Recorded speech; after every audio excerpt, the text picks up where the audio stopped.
సాధించడమే మీ లక్ష్యమా? ఎంబీబీఎస్ సీట్ల గైడెన్స్ కోసం తప్పక విచ్చేయండి మెగా ఎడ్యుకేషన్ మేళా. ఓటమి తర్వాత బీజేపీలోకి వెళ్తున్నారు మీరు. ఏమైందన్నా, గాయం తగ్గిపోయిందా మీకు? అది కంటి మీద గాయం, ఏం మచ్చ కూడా ఏం కనిపించలేదన్నా? బాగానే ఉందా? ఫస్ట్ రోజు ఒక కంటి వైపు బ్యాండేజ్ చేసుకున్నారు, తర్వాత మళ్ళీ ఇంకొక కంటి వైపు వేసేసరికి ఎటువైపు గాయం తగిలింది వెల్లంపల్లి గారు? మీరు చూస్తున్నారు ఎప్పుడైనా వీడియో అది? అంటే రాయి ఇట్లా వేగంగా వచ్చినప్పుడు మీకు ఇలా తగిలి ఇలా పోయి ఉంటుందన్న. దెబ్బ తగిలిన దాంట్లో మాత్రం ఎవరు కూడా దాని డ్రామా అంటే మాత్రం నేను సహించేది లేదు. దెబ్బ తగిలింది వాస్తవం, అది కావాలని చేశారా చేయించుకున్నారా అన్నదే ప్రశ్నార్థకం. అంటే జగన్మోహన్ రెడ్డి గారు గన్నవరం ఎయిర్పోర్ట్కి వచ్చినప్పుడు కూడా బెంగళూరు నుంచి అనుకుంటా చాలామంది విఐపీలు వెళ్తుంటారు కదా, ఆ విఐపీ లిస్టులో వెల్లంపల్లి శ్రీనివాస్ గారి పేరు లేకుండా పోయింది. ఎందుకంటే జగన్మోహన్ రెడ్డి గారికి జనాలు అనేవాళ్ళు లోపలికి వెళ్ళకూడదు.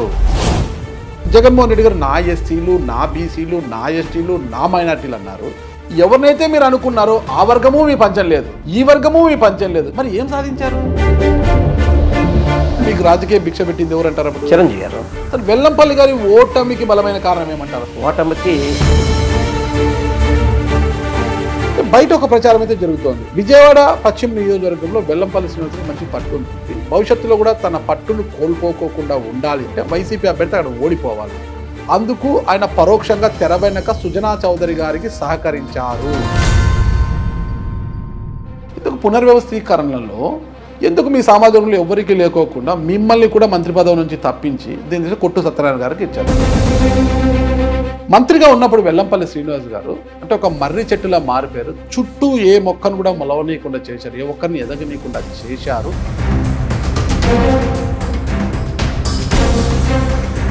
అమ్మవారి గుడిలో వెండి సింహాలు మాయమైపోయినాయి అనేసి పెద్ద గగ్గోలు జరిగింది అన్నప్పుడు. వెండి సింహాల దొంగ అది ఇది అనేసి ఏమైనా ఆ సింహాలు ఏంటి? మీ కార్పొరేటర్లంతా సుజనా చౌదరి గారి గుడి కిందకి వెళ్ళిపోయారు. విలువలు ఉండాలి కొంచెం. 2009లో ప్రజారాజ్యం, 14లో బీజేపీ, 19లో వైసీపీ, 29 నుంచి కూడా వైసీపీనే ఉన్న వల్ల. Welcome to Suman TV. నేను మీ నాగరాజ్ బైర్శెట్టిని. ఈరోజు ఈ ప్రోగ్రామ్ని మనకు స్పాన్సర్ చేస్తోంది ఎలక్ట్రికల్ వాహనాల రంగంలోనే ఏపీలోనే తనదైన ముద్ర వేసుకున్న ఎకో తేజాస్. మొత్తం మీద తీసుకుంటే ఈ వాహన రంగంలో ఏ రంగానికైనా ఏ వర్గానికైనా అవసరమైన అన్ని వాహనాలను కూడా వాళ్ళు తయారు చేసి మార్కెట్ ఎక్కిస్తున్నారు. ఒక్కసారి ఛార్జ్ చేసేసాలు 100 కిలోమీటర్లకు పైగా ప్రయాణించే వెసులుబాటు ఉంది. చాలా అందరికీ అనుకూలమైన ధరల్లో కూడా ఈ బండ్లు ఉన్నాయి. ఇకపోతే ఈరోజు మన అతిథి మాజీ మంత్రివర్యులు వెల్లంపల్లి శ్రీనివాస్ గారు మనతో ఉన్నారు. నమస్తే శ్రీనివాస్ గారు. నమస్కారం సార్. వెల్లంపల్లి శ్రీనివాస్ అలియాస్ సీనన్న. ఏ పేరు ఇష్టం అన్నా మీకు? సీనన్న అంటే ఇష్టం. సీనన్న, నేను కూడా అదే విన్నాను అన్నమాట. బయట కూడా కొన్ని ఫ్లెక్సులు చూశాను, మా సీనన్న అనేది ఉంది. వెల్లంపల్లి శ్రీనివాసం చాలా తక్కువగా కనిపిస్తుంది అనమాట. సీనన్న అన్నప్పుడు ఆ పిలుపులో ఆ తీయదనము అదంతా ఉంటుంది కదా. ఓకే, ఇంకా ఎలా ఉన్నారు? బాగున్నాను సార్. ఓకే, ఓటమి తర్వాత కుంగిపోయింటారేమో, కొద్దిగా మదన పడుతుంటారేమో, బాధపడుతుంటారేమో అనుకున్నాను, కానీ ఆ వెలుగు ఇంకా తగ్గలేదు, అట్లే ఉంది. కారణం ఏంటన్నా? నేను 15 ఏళ్ళైంది రాజకీయ రంగంలోకి వచ్చి 2009లో. అప్పటి నుంచి ఇప్పటి వరకు కూడా విశ్రాంతి లేకుండా పనిచేశాను. ఓకే. గత 2 నెలల నుంచి కుటుంబం, పిల్లలు కావచ్చు అందరితో కూడా ప్రశాంతంగా ప్రస్తుతానికి 15 ఏళ్ళలో మిస్ అయిందంతా కూడా ఈ 2 నెలల్లో వాళ్ళు చూసుకోవడం అనేది. మీ కుటుంబం కోసం బతుకుతున్నారు. కుటుంబం కోసం మొత్తం మీద తీసుకుంటే అది ఇదివరకు ఇవన్నీ వదిలేసాను అని చెప్పి బాధ ఇప్పుడు పడుతున్నాను దానికోసం. ఓకే. ఓడిపోయాను బాధ అనేది ఏంటంటే గెలుపు ఓటములు ఎప్పుడు కూడా సర్వసామాన్యమే. 2009లో ప్రజారాజ్యంలో ఆఖరి మినిట్లో టికెట్ తీసుకుని గెలిచిన వ్యక్తిని నేను. 294 మందిలో 18 మందిలో నేను ఉన్నా, గెలిచి 18 మందిలో.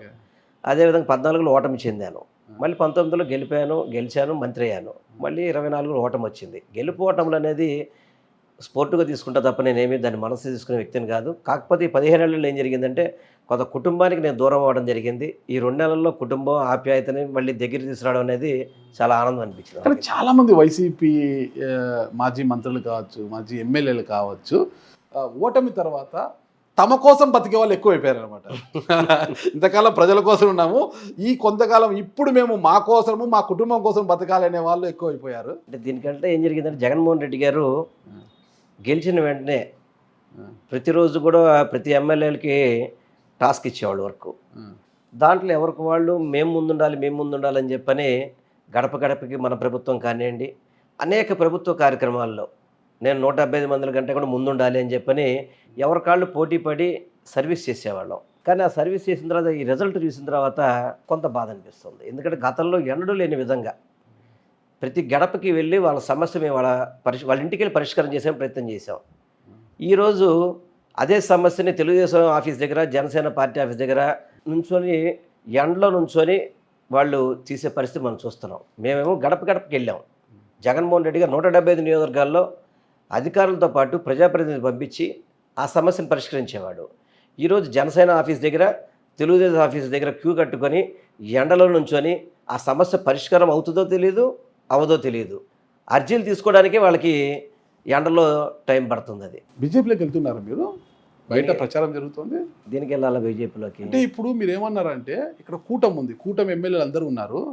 టీడీపీ ఆఫీస్ దగ్గర, జనసేన ఆఫీస్ దగ్గర క్యూ కడుతున్నారు, ఎండలకు అంటున్నారు. బీజేపీ పేరు ఎత్తలేదు మీరు.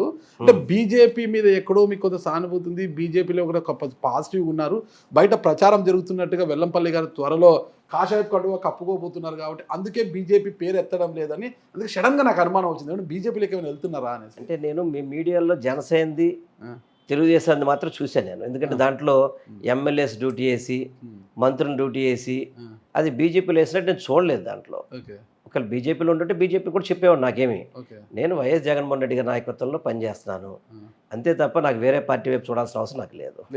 బయట ప్రచారం అంతా కూడా ఫేక్ అంతే. ఎటువంటి పరిస్థితుల్లో కాషాయపు కండువా కప్పుకోరు. అవసరమే ఉంది కప్పుకోవాల్సిన అవసరం లేదు, ఏం లేదు అవసరం. కానీ ఎందుకో ఇప్పుడు ఇటీవల పరిస్థితులు చూస్తుంటే అలాగనే అనిపిస్తోంది అని అందరూ అంటున్నారు. అంటే జగన్మోహన్ రెడ్డి గారు గన్నవరం ఎయిర్పోర్ట్కి వచ్చినప్పుడు కూడా బెంగళూరు నుంచి అనుకుంటా చాలామంది వీఐపీలు వెళ్తుంటారు కదా, ఆ వీఐపీ లిస్టులో వెల్లంపల్లి శ్రీనివాస్ గారి పేరు లేకుండా పోయింది. వెల్లంపల్లి శ్రీనివాస్ గారు గొడవ చేస్తే ఎమ్మెల్సీ రాహుల్లా వచ్చి మిమ్మల్ని తీసుకెళ్లారు లోపలికి అనేది అయితే బయట ప్రచారం జరుగుతోంది. చాలా తప్పండి అది. నేను చాలాసార్లు ఇప్పుడు జగన్మోహన్ రెడ్డి గారి కోసం ఎయిర్పోర్ట్కి వెళ్ళాను. ఆయన వస్తున్నారని తెలిస్తే ఊళ్ళో ఉంటే మాత్రం గ్యారంటీకి వెళ్తాను, దాని డౌట్ లేదు. దాంట్లో మన లిస్టులో లేదు, అసలు లిస్టులో ఏమీ లేదు సార్. అక్కడికి ఇప్పటికి వెళ్ళిన దాంట్లో ఎక్కువగా వెళ్ళింది నేను, రఘురాం గారు, తలసల రఘురాం గారు సీఎం కోఆర్డినేటర్గా ఆయన ఎప్పుడూ లోపల ఉంటారు. జిల్లా అధ్యక్షులుగా నాకు పేరు నాని గారికి ఎప్పుడూ అవకాశం కల్పిస్తున్నారు, దాంట్లో ఎటువంటి డౌట్ లేదు. ఈ రుహుల్లా పిలిచేది అంతా కూడా అవాస్తవం. అవన్నీ కూడా మరి ఎక్కడ మీరు విన్నారో తెలియదు కానీ అది టోటల్గా ఫేక్. అది జగన్మోహన్ రెడ్డి గారు మా అందరికి ఇచ్చే ఇంపార్టెన్స్ ఎప్పుడు ఇస్తూనే ఉన్నారు, దాంట్లో ఎటువంటి డౌట్ లేదు. ఎయిర్పోర్ట్లో జగన్మోహన్ రెడ్డి గారి అధికారం ఉండదు అక్కడేమి. అది కూడా ఎందుకు జరిగిందంటే, మీరు రుహుల్లా పేరు ఎందుకు వాడారంటే, నేను రుహుల్లా అందరం కలిసి మొన్న జగన్మోహన్ రెడ్డి గారిని రిసీవ్ చేసుకోవడానికి వెళ్తున్నాం ఎయిర్పోర్ట్కి. ఎయిర్పోర్ట్ బయటే, అంటే ఎయిర్పోర్ట్ ఇంకా కాంపౌండ్లోకి ఎంటర్ అవ్వాలి మేము. ఇంకా మా కారులో మమ్మల్ని ఆపేసి, మీ కారులో వాళ్ళు జనాలందరూ దిగిపోయి మీరు ఒక్కరే వెళ్ళండి కారులో అని చెప్పని అధికారులు చెప్తే, ఒక నాయకుడిగా నాతో పాటు 4-5 ఉండడం సర్వసామాన్యది, ఎక్కడికి వెళ్ళినా కానీ ఉంటారు. వాళ్ళని దిగిపోమంటే నేను దిగనన్నాను. వాళ్ళు అడ్డుగా నుంచున్నారు, ఎస్ఐసిఏ కార్లకు అడ్డుగా నుంచున్నారు. దాంట్లో ఏంటంటే, మీరు ఒక్కరైతే పర్మిషన్ ఇస్తే మిగతా వాళ్ళతో అయితే కనుక పర్మిషన్ ఇవ్వండి అని చెప్పన్నారు. అప్పుడు నేను వచ్చి రోడ్డు మీద కూర్చున్నా, రోడ్డు మీద బైఠాయించాను. ఎందుకంటే మాకున్న హక్కు అది. మేము ఎయిర్పోర్ట్ లోపలికి వెళ్ళడం అనేది కూడా, ఎయిర్పోర్ట్ లోపల ఇంకా ప్రాంగణం లోపల కూడా వెళ్ళలేదు, ఆ బయట ఆపేశారు మమ్మల్ని. ఎందుకంటే జగన్మోహన్ రెడ్డి గారికి జనాలు అనేవాళ్ళు లోపలికి వెళ్ళకూడదు, జగన్మోహన్ రెడ్డి గారికి జనాలు ఎంతవరకు మనం కంట్రోల్ చేయాలనేది చంద్రబాబు ఆలోచన, పోలీస్ డిపార్ట్మెంట్ ఆలోచన. అది పోలీస్ డిపార్ట్మెంట్కి నాకు జరిగిన వాదన తప్ప జగన్మోహన్ రెడ్డి గారి లిస్టులో మన పేరు లేకపోవడం కాదు. ఆ రోజు రుహుల్లో మేము కలిసే వెళ్ళాం. అప్పుడు రుహుల్లో కింద కూర్చుంటే లేదులే అన్న మనం లేచి వెళ్దామని చెప్పని రుహుల్లో మనకి ఆ రోజు పోలీసులు ఆపిన దాని మీద రుహుల్లో తీసుకున్నాడు తప్ప, ఆ తర్వాత పోలీసులు సరిదిద్దుకొని సార్ మీ కార్లు మేము వాళ్ళు ఎక్కించుకెళ్ళిపోండి సార్ అన్నారు, బయలుదేరాం. అంతే, అది జరిగింది అంతే తప్ప అది రీలు ఇది రియల్, ఇది రియల్ అంతే కదా. ఓకే, ఏమైందన్నా గాయం తగ్గిపోయిందా మీకు? అది కంటి మీద గాయం? ఈ కన్ను అదే మచ్చ కూడా ఏం కనిపించలేదన్నా? మచ్చ కాదు కదా, కన్ను. ఇప్పుడు యాక్చువల్గా ఆ రోజు ఎలక్షన్ క్యాన్వాసింగ్లో మన జగన్మోహన్ రెడ్డిగా మేము వెళ్తున్నాము. కరెక్ట్గా సింగనగర్ స్టేడియం దగ్గర సింగనగర్లోకి వెళ్ళినప్పటికీ ఏం పడిందో తెలియదు నాకు. జగన్మోహన్ రెడ్డి గారికి దెబ్బ తగిలిన సంగతి నాకు తెలియదు. ఎందుకంటే ఆయన ఇద్దరు పక్క పక్కనే ఉన్నాం. నేను దిగిన వెంటనే ఇటు తిరిగిపోయాను. తిరిగిపోతే ఈ పక్కన మాత్రం నాకు ఈ పక్కన దెబ్బలే బ్లడ్ వచ్చింది. బట్ కన్ను అయితే మాత్రం రెటీనా కింద కొంత వాపు వచ్చింది. టోటల్గా రెడీష్ అయిపోయింది కన్ను అంతా కూడా. రెడీష్ అయిపోయిన తర్వాత నేను నా వెనకాల రుహులో ఉన్నాడు. రుహులో నాకు కన్ను కనపట్లేదు అని చెప్పి నేను అంటే వెంటనే అతను మన కర్చీఫ్ తీసుకొని దాంట్లో నీళ్లు పోసి ఇలా పెట్టాడు. ఈలోపు ముఖ్యమంత్రి గారు అన్నాం, ఆయనకి దెబ్బ తగిలింది. ఆల్రెడీ ఆయన కిందగా ఆయన బస్సులోకి వెళ్ళిపోయారు, అప్పుడు లోపలికి వెళ్ళిపోయారు. అప్పటికి నాకు అప్పటి వరకు ఆయన దెబ్బ తగిలిన సంగతి కూడా నాకు తెలియదు వాస్తవంగా. అంటే ఇద్దరిది సెకండ్స్ తేడాలో తగిలింది, ఇద్దరికి కూడా సెకండ్స్ తేడాలో తగిన తర్వాత నేను కూడా కిందకి వెళ్తే అప్పుడు నేను ముఖ్యమంత్రి గారిని అడిగిన వెంటనే మా కేనర్ అన్నాడు. కేనర్ ఉండి సార్ సీను కూడా తగిలింది అనగానే ఏ సీను అనగా ఆయన కన్ను చూసి ఆయన బెత్తరపోయాడు, ఎంత సీన్ ఇంత దారుణంగా జరిగిందని. అంటే కన్నంతా రెడ్డిష్ అయిపోయింది, ఓపెన్ చేయలేని పరిస్థితి, వాటర్ వచ్చేస్తుంటే జస్ట్ అప్పటికి జనాలు బాగా ఉన్నారు. జనాలు బాగా ఉంటే అక్కడ ఉన్న మా డాక్టర్స్ జగన్ గారికి ఏమో కట్టారు, నాకంత ఐస్ వాటర్ వేసి కొంచెం కన్ను పెట్టేటప్పటికి కొంత ఆ యాత్ర వరకు ముందుకెళ్ళి వెంటనే మళ్ళీ మేము హాస్పిటల్ రావడం జరిగింది.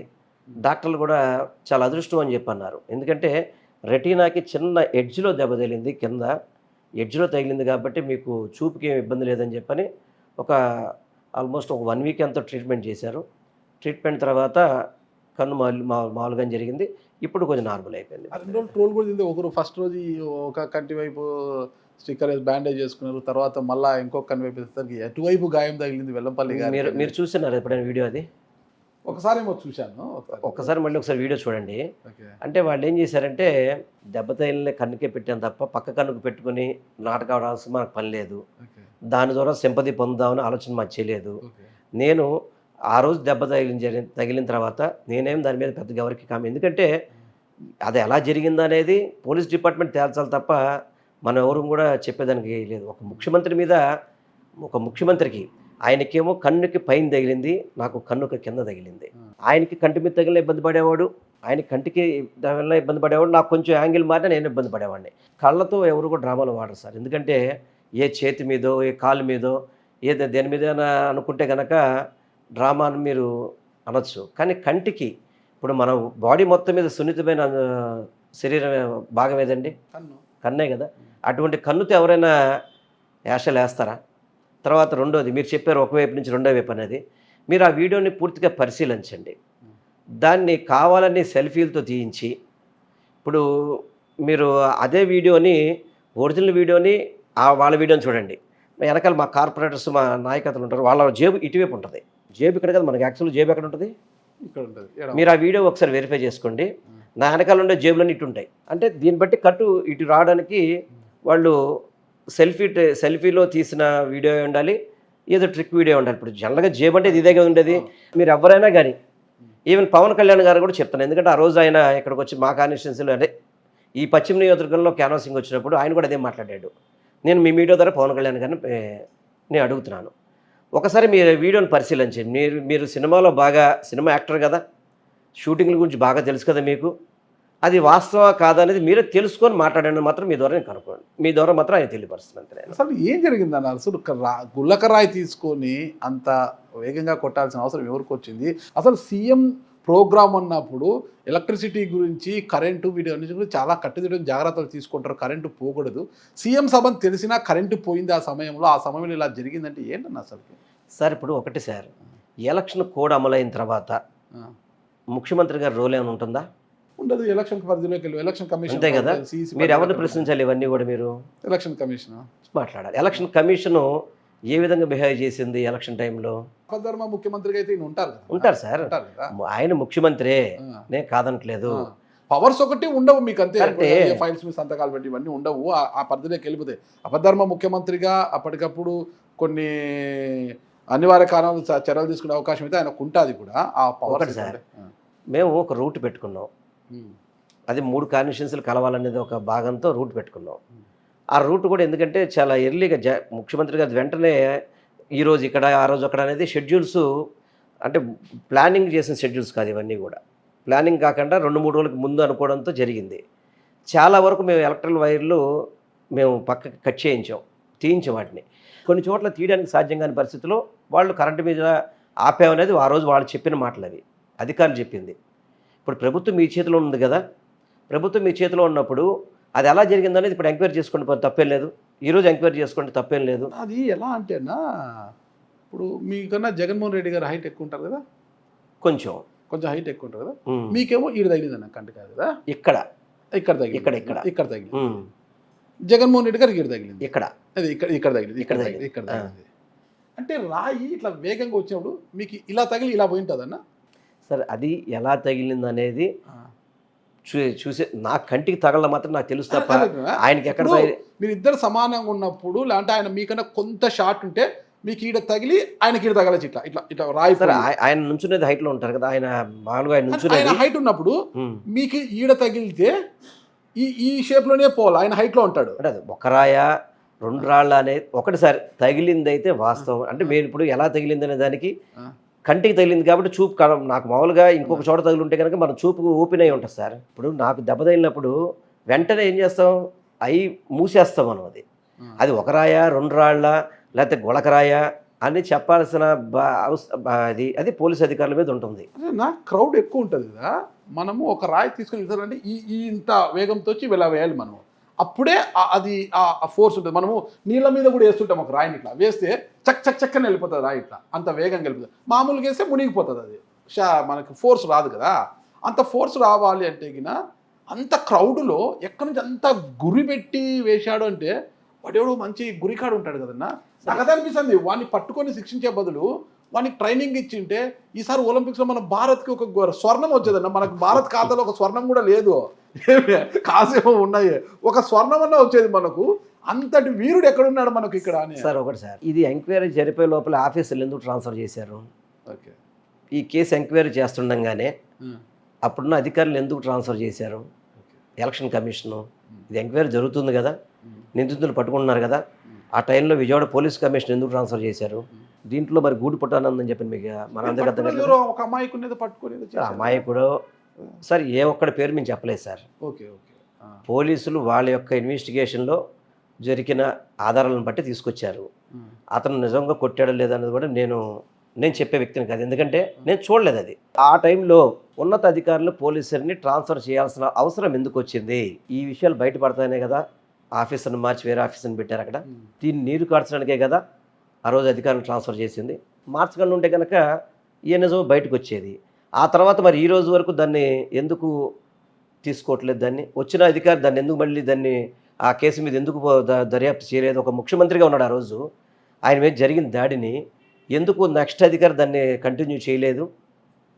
దీంట్లో కుట్ర ఉందని అర్థం కావట్లేదు మనకి. మీ ప్రభుత్వ హయాంలో అప్పుడు పోలీసులు ఒక అతన్ని ఒక కుర్రాన్ని అదుపులోకి తీసుకున్నారు కదా, తర్వాత ఏమైంది? విడిచిపెట్టారు కదా. నేను అమాయకుని నాకు కింద అవసరం. మా ప్రభుత్వ అధికారి కాదు, జూన్ 4 వరకు జగన్మోహన్ రెడ్డి గారు ముఖ్యమంత్రిగా ఉన్నారు. ఆ రోజు ఇన్వెస్ట్మెంట్ చేసే అధికారిని ఎందుకు ఆ రోజు ఎలక్షన్ కమిషన్ ట్రాన్స్ఫర్ చేసింది? ఎవరు ఒత్తిడి మీద చేసింది? ఎందుకు చేసింది? అంటే భద్రత కల్పించడంలో వైఫల్యం చెందారనే భావనతో బదిలీ చేసి ఉండదు. వెంటనే చేయాలి కదా, ఆ రోజు జరిగిన క్షణంలోనో రాత్రికో మరుసటి పొద్దునే చేయాలి కదా. విచారణ జరుగుతున్నప్పుడు ఎందుకు చేయాలా? అదొక యాంగిల్ అన్న. ఈ యాంగిల్ నాకు అర్థం కాదు. ఇలా ఉంటే ఇలా ఎలా పోతుంది రాయి? ఇప్పుడు మీకు ఈడ తగిలి ఆయనకి ఈడంటే 2 రాళ్ళు ఒకేసారి వచ్చాయా? అది నేను ఇప్పుడు నేను చెప్పేది నా కంటికి తగిలింది కాబట్టి జరిగిన వెంటనే కళ్ళు మూతలు పడడం అనేది రొటీన్ సార్. అది నేను చెప్పగలిగేది, నాకు దెబ్బ తగిలింది మాత్రం చెప్పగలుగుతాను. అప్పుడు టీడీపీ కావచ్చు, జనసేన కావచ్చు, బీజేపీ ఒకటే విమర్శ చేశారు. 2019 ఎన్నికల్లో ప్రశాంత్ కిషోర్ యొక్క డైరెక్షన్లో కోడికత్తి డ్రామా ఆడారు. ఇప్పుడు ఐపాక్ పర్యవేక్షణ ఎవరైతే చేస్తున్నారో రిషి డైరెక్షన్లో ఈ గులకరాయి డ్రామా ఆడారు. ఇదంతా సానుభూతి కోసం అప్పుడు వాళ్ళు విమర్శించారు. ఏ ఒక్కరు కూడా రాజకీయాల కోసం చావాలనో రాజకీయాల కోసం అవయవాలు పోగొట్టుకోవాలని చెప్పిన ఆలోచన ఎవరు చేయరు సార్. అది ఎవరు ఆలోచించే మైండ్ని బట్టి అనుకుంటుంది. నేను ఒకటే చెప్తున్నా సార్, 100 రూపాయలు నేను నమ్మే అమ్మవారి మీద ఒట్టేసి చెప్తున్నా. నేను ప్రతినిత్యం కూడా అమ్మవారిని కొలుస్తాను. అమ్మవారి మీద ఒట్టేసి పాదాల కిందనే ఉన్నారు కదా మీరు. అమ్మవారి మీద ఒట్టేసి చెప్తున్నా.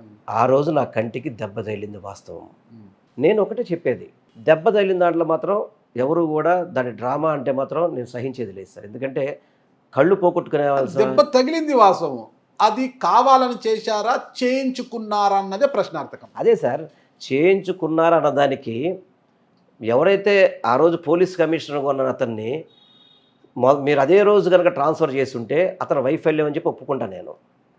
4 రోజుల తర్వాత ఇన్వెస్టిగేషన్లో బయటపడుతుంటే, వాస్తవాలు బయటపడుతుంటాయి. అవును, వాస్తవాలు బయటపడుతుంటే ఆల్ ఆఫ్ సడన్గా ఎందుకు ట్రాన్స్ఫర్ చేశారు అతన్ని? వచ్చిన అధికారి దాన్ని ఎందుకు పట్టించుకోలేదు? వచ్చిన అధికారి మరి దాన్ని కొనసాగించాలి కదా. ఇప్పటికీ మీకు డిమాండ్ ఉంది, అది వెలుగు తీసుకురావాలని. 100% సార్, తప్పే ఉంది దాంట్లో. ఎవడైనా మరొకసారి డిమాండ్ చేస్తారా? 100%.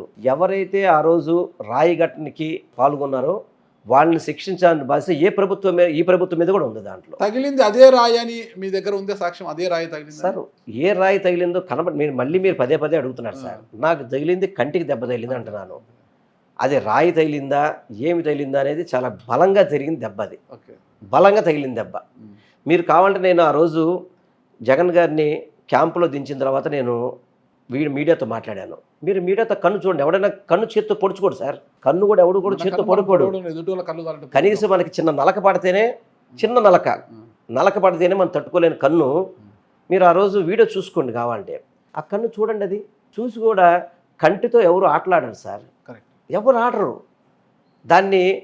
జరిగిన దాన్ని ఈ విధంగా గోలకరాయని, కొంతమందిని అదేమో కోడి కత్తి అని చెప్పని హేళన చేయడం చాలా తప్పు, చాలా బాధగా. ఎవరికైనా తప్పు సార్ ఇది. ఎవరికైనా ఏది ఏమైనది ఇప్పుడున్న ప్రభుత్వం నిగ్గు తెలిస్తే బాగుంటుంది. ఏది వాస్తవం, ఏది రియల్, ఏది రీల్. ఇప్పుడు మా ఫస్ట్ విడతలోనే మీకు మంత్రిగా ఇచ్చారు. వైఎస్ఆర్ కాంగ్రెస్ పార్టీ అధికారంలోకి వచ్చింది. మీరు ఎమ్మెల్యేకి గెలిచిన వెంటనే వారు అనుకోని విధంగా మీ సామాజిక వర్గంలో ముగ్గురు ఉంటే మీకైతే అదృష్టం వరించింది. దేవాదాయ శాఖ మంత్రిగా పనిచేశారు. ఇందుకు పునర్వ్యవస్థీకరణలో ఉండదు మీ సామాజికంలో ముగ్గురే. మీరు అన్న రాంబాబు గారు, కొలగట్ల గారు, ముగ్గురు ఉన్నారు. ఎందుకు మీ సామాజికంలో ఎవరికీ లేకోకుండా మిమ్మల్ని కూడా మంత్రి పదవి నుంచి తప్పించి దీని కొట్టు సత్యనారాయణ గారికి ఇచ్చారు అంతే కదా? ఏం జరిగిందంటారు అసలు? మిమ్మల్ని తప్పించడానికి బలమైన కారణం ఏంటి? వీళ్ళు సామాజిక సమీకరణ అని చెప్పారు కదా, ఎక్కువ బీసీ ఎస్సీ ఎస్టీ మైనార్టీలకు ఎక్కువ వాళ్ళ ఉద్దేశంతో దాన్ని ఆపారనేది నేను అనుకుంటున్నాను. అందుకని మా డిప్యూటీ స్పీకర్గా మాకు వీరభద్రస్వామి గారికి అవకాశం కల్పించారు కదా. దానివల్ల పవర్స్ ఉంటాయంటారా డిప్యూటీ స్పీకర్గా? సార్, అసెంబ్లీలో అది కూడా క్యాబినెట్ ర్యాంకే. జగన్మోహన్ రెడ్డి గారి యొక్క సమీకరణలో అది అవకాశం కల్పించారు. ఎవరైతే స్పీకర్ ఉంటారో వాళ్ళ నోరు కట్టేయాలన్నా కూడా, వాళ్ళ దూకుడు తగ్గించాలన్నా కూడా స్పీకర్ కుర్చీలో కూర్చోబెడుతుంటారు. అది కామన్ ఉంటుంది. డిప్యూటీ స్పీకర్ అనేది ఏదో ఒక హోదా కల్పించామన్నది. మంత్రి స్పీకర్ కూడా తమ్మిన సీతారాం గారు స్పీకర్గా కూర్చుని ఆయన చూపంతా మంత్రిగా రావాలని ఉండింది. మీకు తెలిసిన విషయమే, మంత్రి కావాలనేది. స్పీకర్ అంటే కూర్చోంటాడే కానీ అతనికి ఏమి ఉండదు. కాబట్టి ఇప్పుడు అయ్యన్న పాత్రుడు గారు కూడా పాప మాట కూర్చొని నోరు కట్టేసుకున్నారు. అట్లా మంత్రి కావాలనేది, మంత్రి అనేది ఒక హోదా ఎవరికైనా కూడా. డిప్యూటీ స్పీకర్ ఇచ్చారు అనేది మీరు చెప్తుంటారు. కానీ జగన్మోహన్ రెడ్డి గారు నా ఎస్సీలు, నా బీసీలు, నా ఎస్టీలు, నా మైనార్టీలు అన్నారు. వీళ్ళని నమ్ముకొని ఆర్యవైశ్యుల్ని పక్కన పెట్టారు, బ్రాహ్మణులను పక్కన పెట్టారు, కాపులను పక్కన పెట్టారు. అంటే కాపులను కొంతవరకు తీసుకున్నారులేండి. ఇకపోతే రెడ్డిలో కూడా వాళ్ళ సమాజంలో చెందిన రెడ్డిలను కూడా దూరం పెట్టారు. ఎవరినైతే మీరు అనుకున్నారో ఆ వర్గము మీ పంచం లేదు, ఈ వర్గము మీ పంచం లేదు. మరి ఏం సాధించారు? సాధించేది ఏముంది? ఒకటి, ఇప్పుడు ఆయన బడుగు బలహీన వర్గాలు కావచ్చు, అందరికీ సమాన హోదా కల్పించాలనే ఉద్దేశంతో ఆయన బడుగు బలహీన వర్గాలు మొన్న ఎన్నికల్లో మీ వెనకాల నిలబడ్డారా? సార్, నిలబడలేదంటే 40% ఓటింగ్ వచ్చింది ఈరోజు. ఓటింగ్ అయితే 40% వచ్చింది. కూటమి వర్సెస్ వైసీపీ జరిగింది కాబట్టి ప్రత్యామ్నాయంగా మీకు ఓట్లు పడాలి కాబట్టి కాంగ్రెస్ పార్టీ డమ్మీగా ఉంది. వాళ్ళని డబ్బులు అలా అంటానికి లేదే. కాంగ్రెస్ పార్టీ కూడా డబ్బులు బాగా బలంగా పంచిపెట్టింది. ఎక్కడ పంచింది? అయ్యో, భలేవాళ్ళే. కాంగ్రెస్ పార్టీ ఒక 2000 కోట్లు ఏమైనా కుమ్మరించింటే వాళ్ళకు కూడా ఒక 20 స్థానాలు. 2,000 కోట్లు తెలియదు. కాంగ్రెస్ పార్టీ వైఎస్ఆర్సీపీ పార్టీ ఓడిపోవడానికి మాత్రం పనిచేసింది. అంతేనా? ఎందుకంటే చంద్రబాబుకి బి పార్టీలాగా పనిచేసింది. ఎక్కడైతే సామాజిక సమీకరణాలు, ఎక్కడ ఇప్పుడు వైసీపీకి ఉంది, వైసీపీని ఓడించడానికి చంద్రబాబుకి ఏ విధంగా అవకాశం ఉందో దాన్ని అక్కడ షర్మిల అవలంబించింది అనేది ఓపెన్ సీక్రెట్. దాంట్లో ఏమి కాంగ్రెస్ పార్టీ దగ్గర చేసింది. ఇప్పుడు కడపలో కొన్ని చోట్ల ఓడిపోవడానికి కారణం ఏంటి? సామాజిక సమీకరణాలు కావచ్చు. అక్కడున్న క్యాండిడేట్స్ ఎవరైతే ఉన్నారో వాళ్ళ సామాజిక వర్గానికి మళ్ళీ పక్కన ఇంకో టికెట్ ఇవ్వడం కాంగ్రెస్ ద్వారా, ఆ ఓట్లు చీల్చిన ద్వారా కూడా కొంత చంద్రబాబు లబ్ధి పొందారనేది ఈరోజు రాష్ట్ర ప్రజలు అనుకుంటున్న వాస్తవం ఇది కూడా. అంతేగాని జగన్మోహన్ రెడ్డి గారు ఎవరిని ఎక్కడ తీసి ఇక్కడ చెల్లని రూపాయిని తీసిపోయి అక్కడ చెల్లించాలని చూస్తే అది వైఫల్యం కాదు. ఎవరెక్కడ జగన్మోహన్ రెడ్డి గారు నా ఫోటోని చూసి మీకు ఓట్లు వేస్తారని ఒక అతిశయోక్తితో ఆయన ఎక్కువ ఆలోచించి మరీ తీసుకెళ్లి మార్పులు చేర్పులు చేయడం కారణం కాదంటారా? ఆయన ఫోటోతో ఓట్లు వేస్తారన్నది వాస్తవం, దాంట్లో తప్పలేదు. ఎందుకంటే ఎవరు గెలిచినా ఆయన బొమ్మ పెట్టి గెలిచేవాళ్ళు. అది అప్పుడు క్యాండిడేట్స్ మార్చాల్సిన పని కూడా లేదు వాస్తవంగా అయితే. కాకపోతే కొన్ని ఆయనకున్న సర్వే రిపోర్ట్స్ ప్రకారం కొన్నిట్లో ఆయన మార్పులు చేసింది వాస్తవం. అది ఇప్పుడు దాదాపు 11 సీట్లు పరిమితమయ్యాం కాబట్టి వాటన్నింటి కూడా బేరీ చేసుకుంటారు. తప్ప ఒప్పు అనేది బేరీ చేసుకుని మేము 2029 ఎలక్షన్స్కి వెళ్తారు. దాంట్లో తప్పేం లేదు దాంట్లో. ఎందుకంటే ఆయన ఒక ఆలోచనతో వెళ్ళారు. వెల్లంపల్లి గారి ఓటమికి బలమైన కారణం ఏమంటారు? అసలు ఓటమికి మొట్టమొదటిగా నియోజకవర్గం మారడం అనేది నా కొత్త నియోజకవర్గం. అది సెంట్రల్ నియోజకవర్గం, నా సొంత నియోజకవర్గం కాదు. నేను పుట్టి పెరిగింది వెస్ట్ కాన్స్టిట్యూన్సీలోనే. నాకు బంధురికం ఉంది వెస్ట్ నా నియోజకవర్గంలోనే. నాకు స్నేహితులు ఉంది అంతా కూడా ఈ నియోజకవర్గంలో ఉన్నారు. నేను 2009లో 294 సీట్లు పీఆర్పీ పోటీ చేస్తే 18 సీట్లు మరి నేను ఉన్నా కదా వెల్లంపల్లి సీనుగా. 294 సీట్లు పోటీ చేశారు కదా. మరి ఆ రోజు గెలుపుకి మరి ఆ రోజు కనుక పార్టీ స్ట్రాంగ్గా ఉంటే కనుక ఇంకా కొన్ని చోట్ల ఎక్కువ గెలవాల్సిన అవసరం ఉంది. కానీ ఆ రోజు వ్యక్తులు చూసి ఓటు పడింది అనే దానికి ఈరోజు నేను పుట్టి పెరిగింది ఇక్కడ పరిచయాలు కాబట్టి ఇక్కడ నేను గెలవగలిగాను. ఈరోజు నాకు సెంట్రల్ కాన్స్టిట్యున్సీలో ముఖ్యమంత్రి గారు నాకు అక్కడ నువ్వు వెళ్ళాలి పోటీ చేయాలని చెప్పన్నారు.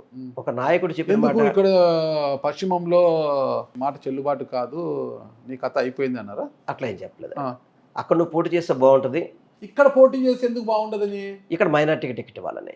ఓకే, ఇక్కడ మైనార్టీకి టికెట్ ఇవ్వాలని ఆయన ఆలోచనలో మైనార్టీలకి కొంత ప్రాధాన్యత ఇవ్వాలని ఆలోచనతో ఇక్కడ ఇచ్చారు. ఎందుకు ఇవ్వాలనుకున్నారు అంటే జనరల్గా మైనార్టీస్ కొన్ని చోట్ల ఇప్పుడు ఆల్రెడీ ఇంతకుముందు గతంలో కూడా ఇక్కడ మైనార్టీలే ఎమ్మెల్యేలు చేస్తున్నారు. సరే, ఇక్కడ మీరు సిట్టింగ్ ఎమ్మెల్యే మంత్రిగా పనిచేశారు, ఉన్న మంత్రి పదవిని పీకేశారు. అప్పటికే ఎమ్మెల్యే అభ్యర్థిత్వాన్ని కూడా అక్కడికి మార్చారంటే ఒక మాట మంత్రి పదవి పీకేస్ అనడంలో పక్కన పెట్టండి. ఎందుకంటే ఆయన మొట్టమొదటి చెప్పాడు 2.5 సంవత్సరాలే క్యాబినెట్. కరెక్ట్, మిమ్మల్ని తీసి అన్న రాంబాబు గారికో కొలగట్ల గారికో ఇవ్వచ్చు కదా. దానికి ఆయన ఈక్వేషన్స్తో ఆయన డిప్యూటీ చైర్మన్ డిప్యూటీ స్పీకర్ వచ్చి ఉన్నాడు. సరే, దానికి ఎందుకంటే ఆయన ముందే చెప్పాడు పీకేసింది అని మాత్రం అనొద్దు. ఎందుకంటే ఆయన మొట్టమొదటి మా ప్రమాణ స్వీకారానికి ముందే చెప్పాడు 2.5 సంవత్సరాలు అని చెప్పని. కొంతమంది ఉంచుకున్నాడు, అది కూడా చెప్పాడు ఆయన. అనిల్ యాదవ్కు తీసేశారు, కారుమూరు నాగేశ్వరరావుకి ఇచ్చారు. ఒక కాపుని తీసేశారు, ఇంకొక కాపుకి ఇచ్చారు. ఒక రెడ్డికి తీశారు, ఇంకొక రెడ్డికి ఇచ్చారు. ఓకేనా అండి? ఆ పరిస్థితుల్లో మరి ఎందుకు అసలు మిమ్మల్ని తీసేప్పుడు ముగ్గురు ఉన్నారు కదా, మీరు అన్నా రాంబాబు గారు, కొల్లగట్ట గారు డిప్యూటీ స్పీకర్, ఆయన అడగండి, ఫోన్ చేసి అడుగుతాం, చాలా సంతోషంగా స్వీకరించారని. ఏదో ఒకటి ఇచ్చింది దొరికిన చేయాలన్నాడు, మహాప్రసాదంగా స్వీకరించారు. ఆయన మంత్రి పదవి ఆయన వద్దంటారా? అన్నా రాంబాబు గారు మంత్రి పదవి మీద ఆశ పెట్టుకోలేదా? అందుకే ఇది అలకపోతే అసంతృప్తికి గురయ్యారు ఆయన. మరి మీ సామాజిక వర్గంలో కావచ్చు, బ్రాహ్మణ సామాజిక వర్గంలో కావచ్చు, మల్లాది విష్ణు గారు ఆశ పెట్టుకున్నారు, మీకు బాపట్ల ఎమ్మెల్యే గారు కోన రఘుపతి గారు ఆశ పెట్టుకున్నారు, మీ సామాజిక వర్గాలకే తూచనేసినారు. అంటే ఏంది అసలుకి? మరి ఈరోజు చంద్రబాబు నాయుడు బ్రాహ్మణ సామాజిక వర్గాన్ని మంత్రి ఎందుకు ఇవ్వలేదు? ఆ విషయము టీడీపీ చూసుకుంటుంది. ఓకేనా? మీ సామాజిక వర్గం మొదట విడతలో మీకు ఇచ్చి రెండో విడతలో ఎందుకు తీసేశారు? మిమ్మల్ని తీసి ఇంకొకరికి ఇవ్వాల్సిన అవసరం లేదు కదా. సో ఒకటి సార్, మంత్రి పదవి పోయింది, ఒకటి ఉన్న నియోజకవర్గము పోయింది, మరి ఏంటి అసలు పరిస్థితి? సార్ ఒకటి చెప్తున్నా సార్, నేను నాయకుడు నమ్ముకున్నాను, నాయకుడు మంచి చేస్తారన్న ఉద్దేశంతో మనం ముందు నడుస్తున్నాము. మా నాయకుడు చెప్పిన మాటే నేను పాటించే దాంట్లో ఎటువంటి దాంట్లో ఆలోచన లేదు. దానికి మా సామాజిక వర్గం సంబంధించి ఆయన మంచి ప్రయారిటీ ఇచ్చాడు వైశాస్కి. ఎందుకంటే గతంలో గౌరవ రోసయ్య గారు, వైఎస్ రాజశేఖర రెడ్డి గారు ఉండగా వాసవి దేవాలయాలకు మాత్రమే ఎగ్జామ్షన్ ఇచ్చారు. ఈరోజు మా సత్రాలకు కూడా మాకు ఎగ్జామ్షన్ ఇచ్చాడు ఆయన జగన్మోహన్ రెడ్డి గారు. ఈ విధంగా అంటే ఇదివరకు మా సత్రాలు కూడా ఎండోమెంట్ పరిధిలో ఉండేవి. వాటన్నిటినీ వంశపారపర్యం ఎవరైతే ఉందో వాళ్ళకి ఇచ్చామని చెప్పని జీవో ఇచ్చిన మనిషి మా జగన్మోహన్ రెడ్డి గారు. అదేవిధంగా నవంబర్ 1 అనేది పొట్టి శ్రీరాములు ప్రాణత్యాగ ఫలితంగా వచ్చిన ఆంధ్ర రాష్ట్ర అవతరణ దినోత్సవం. అది చంద్రబాబు నాయుడు గారు నవంబర్ 1 తీసేసి జూన్ 2 తెలంగాణ ఆవిర్భావం దినోత్సవం నాడే ఇక్కడ ఇంకో కార్యక్రమం పెట్టేవాడు. కానీ నవంబర్ 1 మళ్ళీ ఆయన వచ్చాక మళ్ళీ పెట్టినవైతే జగన్మోహన్ రెడ్డి గారు. అదేవిధంగా 6 వయసులకు సంబంధించి చింతమ్మడి నాటకం మీకు ఐడియా ఉంటుంది కొంత. అందులో కొంచెం వైశాస్ని బాగా ఇబ్బంది పెట్టే విధంగా సుబ్బిశెట్టి చింతామణి ఏదో కావచ్చు దాంట్లో ఉంటే దాన్ని దశాబ్దాలుగా నాటకం రద్దు చేయమని చెప్పని వయసుల దగ్గర నుంచి కోరుకుండేది. దాన్ని రద్దు చేసిన వ్యక్తి జగన్మోహన్ రెడ్డి గారు. అలాగే వయసులకి నామినేట్ పదవుల్లో మీరు చూసుకోండి, మీరు మంత్రి పదవి పక్కన పెట్టండి, దాదాపు 4 కార్పొరేషన్ చైర్మన్లు ఇచ్చాడు. టీటీడీ బోర్డులో 2 ఇచ్చున్నాడు. తర్వాత అనేక దేవాలయాల్లో మెంబర్షిప్లు ఇచ్చాడు. ప్రాతినిధ్యం ఇవ్వకపోలేదు, అందరికి ఇవ్వడం జరిగింది. గతంలో కంటే ఎక్కువ ఇచ్చాడు. కాకపోతే మీరు అన్న దాంట్లో ఒక మంత్రివర్గంలో లేనిది మనం ఎత్తు చూస్తున్నాము. అలాగే పబ్లిక్ కూడా దాన్ని అదే చూశారనేది నా భావన, ఇప్పుడు నాకు అనిపిస్తుంది భావన. ఆ రోజు జగన్మోహన్ రెడ్డి గారు ఏంటంటే బీసీ ఎస్సీ ఎస్టీలకి మైనార్టీలకి ఎక్కువ % ఇవ్వాలి, అది దాదాపు ఇదివరకు 50% ఉంటే దాన్ని 70%, 75%, 80% పెంచుకుంటూ వెళ్ళాడు. దాంట్లో పెంచేటప్పటికి మా బోటోళ్ళకి అవకాశం పోయింది. దానికోసం ఆయన దాన్ని ఏదో విధంగా సాటిస్ఫై చేయాలతో డిప్యూటీ స్పీకర్ ఇచ్చున్నారు. దాంతో మీరు చెప్పిన విధంగా ఉంటే పబ్లిక్లో అలాగే కమ్యూనిటీలో ఉంటే అనుమానం ఉండొచ్చు తప్ప వయసులకు మాత్రం ప్రయారిటీ ఇచ్చారని మాత్రం నేను చెప్పగలుగుతాను. నియోజకవర్గ మార్పు వల్ల మీరు ఓడిపోయారంటారా? కొంత కొత్త నియోజకవర్గం, తక్కువ సమయం. విజయవాడలో అత్యధిక మెజార్టీ వచ్చింది మీ నియోజకవర్గంలో, టీడీపీకి 60,000 మెజార్టీ. అంటే అక్కడ సామాజిక సమీకరణలు కానీ, అదేవిధంగా తక్కువ సమయంలో నేను అక్కడికి వెళ్ళడం జరిగింది. కాదండి, విజయవాడ సెంట్రల్ నియోజకవర్గం పాపం మీ కంటికి గాయం తగిలినా కూడా సానుభూతి కూడా మీ మీద లేకపోయింది పాపం. అది సానుభూతి ఉందా లేదు, రాష్ట్రం అంతా పోతే వెల్లంపల్లిని ఒకటే గెలవాలేంటి సార్? 11 మంది గెలిచారు కదా, దర్శిలో బూచేపల్లి వీళ్ళందరూ గెలిచారు కదా, మనకు ఉంటే గెలవాలి కదా మనం కూడా. అది సానుభూతి జరిగిందో జరగలేదన్నది అనవాస్తవం. ఇప్పుడు ఇంతమంది 164 మంది ఓడిపోయారు. అదే కనుక 164 గెలిచి 11 మందిలో నేను ఓడిపోయి ఉంటే కనుక నేను అదే బాధపడేవాడిని. ఇప్పుడు 11 మంది గెలిచి 164 మంది ఓడిపోయిన తర్వాత మనం దాని గురించి ఎక్కువగా ఆలోచించడం అనేది 12 అవుతాండే కదండి, బాధ లేదా? ఉంటుంది, ఎప్పుడు కూడా గెలవాలనే ఉంటుంది. గ్యారంటీ గెలవకూడదని ఎవరు ఉండదు. ఓడిపోయారు, నేను ఓడిపోయాను అనడం కన్నా ఒకటిసారి ఆయన ఇచ్చిన టాస్క్ని నేను చక్కగా 3 నెలల్లో ప్రజలను కలిశాను, ఎక్కడ ఒళ్ళు దాచుకోలేదు, గెస్ట్గా పనిచేశాను. కానీ ప్రజల నుంచి ఈ తీర్పు వస్తుందని ఎక్స్పెక్ట్ చేయలేదు నేను. అంటే మామూలుగా తీసుకుంటే 2009లో మీరు అంటే 2 నెలల ముందే ప్రజారాజ్యం పార్టీలోకి వచ్చి గెలిచారు. అంటే మీకు 2 నెలలు కాదు సార్, లాస్ట్ రోజు వచ్చాను నేను. లాస్ట్ రోజు వచ్చి గెలిచారు. అంటే మీకు రాజకీయ భిక్ష పెట్టింది ఎవరు అంటారు అప్పుడు? చిరంజీవి గారు. ఓకేనా. 2014లో మీరు వచ్చే కాంగ్రెస్ పార్టీలో అది మెర్జ్ అయింది, పిఆర్పి. ఇంకా రాష్ట్ర విభజన నేపథ్యంలో కాంగ్రెస్ భూస్థాపితం, మీరు బీజేపీలోకి వెళ్ళారు. అప్పుడు బీజేపీకి మద్దతు ఇచ్చింది ఎవరు? పవన్ కళ్యాణ్ గారు. మీకు ఓటు వేయమని హెలిప్యాడ్ దగ్గర కూడా పిలిపించారు కదా పవన్ కళ్యాణ్ గారు, చెప్పారు వెల్లంపల్లి గారిని గెలిపియండి బీజేపీ వెళ్ళపల్లి చెప్పారు కదా. అంటే మీకు రాజకీయ భిక్ష పెట్టింది మెగాస్టార్. 2014లో మీకు ఓటేసి గెలిపించమని చెప్పింది జనసేన అని మెగాస్టార్ తమ్ముడు. ఆ పవన్ కళ్యాణ్ పైన మీరు అంటే మీ లైన్లో కావచ్చు, మీ పార్టీ లైన్ కావచ్చు, మీ పార్టీ విధానాలు కావచ్చు, చాలా విమర్శలు చేశారు. ఆ విమర్శల కారణంగా కాపులంతా ఏకమయ్యి, అంటే సెంట్రల్ అంటే కాపులు ఎక్కువగా ఉన్న నియోజకవర్గము మీ విజయవాడలో సెంట్రల్లో. ఓకేనా. తూర్పులో వచ్చేసి కమ్మలు కొద్దిగా ఉంటారు, కాపులు ఎక్కువ ఉంటారట. ఆ కాపులంతా ఏకమయ్యే మీ అంత చూశారు అనుకోవచ్చు కదా. ఇక్కడ సెంట్రల్ వెస్ట్ నియోజకవర్గంలో 49,000 మెజార్టీతో బీజేపీ గెలిచింది. ఓకే, మరి ఇక్కడ కాపులు ఉన్నారా? ఓకే, దానికి కూడా నేను చెప్తాను. దానికి కూడా నేను ఒకటి వాస్తవం సార్, పవన్ కళ్యాణ్ గారు స్పందించిన దాని మీద ఎప్పుడు స్పందించేవాడిని. ఇప్పుడు ఆయన ఒక సినిమా యాక్టర్గా కావచ్చు, చిరంజీవి గారి తమ్ముడుగా నాకు అభిమానం ఉంది సార్, దాంట్లో ఎటువంటి డౌట్ లేదు. దాంట్లో రాజకీయాలకు వచ్చేటప్పటికి రాజకీయాల్లో ఆయన కిందకి దిగి మా గురించి మాట్లాడినప్పుడు మేము కూడా మాట్లాడాల్సిన అవసరం ఉంటుంది. ఇప్పుడు మా స్థాయి పవన్ కళ్యాణ్ స్థాయి కాదు, ఎందుకంటే పెద్దదైంది. చిరంజీవి మాది కాదు, నేను పవన్ కళ్యాణ్ అనే ఒక పార్టీకి నాయకుడు. ఆయన పార్టీకి నాయకుడు గోండి అధ్యక్షుడు. వెల్లంపల్లి శ్రీనివాస్ గురించి వ్యక్తిగతంగా మాట్లాడాల్సిన పని లేదు. మాట్లాడినప్పుడు మనం కూర్చుని అనుకోండి చేత కాకుండా ఆ తప్పును ఒప్పుకున్న వాళ్ళు అవుతాం. నేను ఎప్పుడూ చెప్తాను అనేక సార్లు, నేను రాజకీయంగా ఈరోజు ఎన్ని ఎగుదిగులు వచ్చినా కానీ రాజకీయాల్లో వచ్చానంటే అది చిరంజీవి గారి వల్ల వచ్చానని చెప్పని నేను మంత్రిగా ఉన్నప్పుడు చెప్పాను, ఎప్పుడు అదే చెప్తాను సార్. చిరంజీవి గారు అనేవాళ్ళు నాకు రాజకీయ భిక్ష పెట్టాడు, దాంట్లో ఎటువంటి ఆక్షేపణ లేదు. ఎందుకంటే ఆ రోజు నాకు ఎప్పుడు పవన్ కళ్యాణ్ గారు నేను ఎప్పుడు చూసిన పరిస్థితి లేదు ప్రజారాజ్యం పార్టీలో, నేను చూడలేదు ప్రజారాజ్యం. ఎందుకంటే నాకు ఆఖరి మినిట్లో టికెట్ ఇచ్చారు ఆయన, రేపు నామినేషన్గా ముందు రోజు టికెట్ ఇచ్చారు.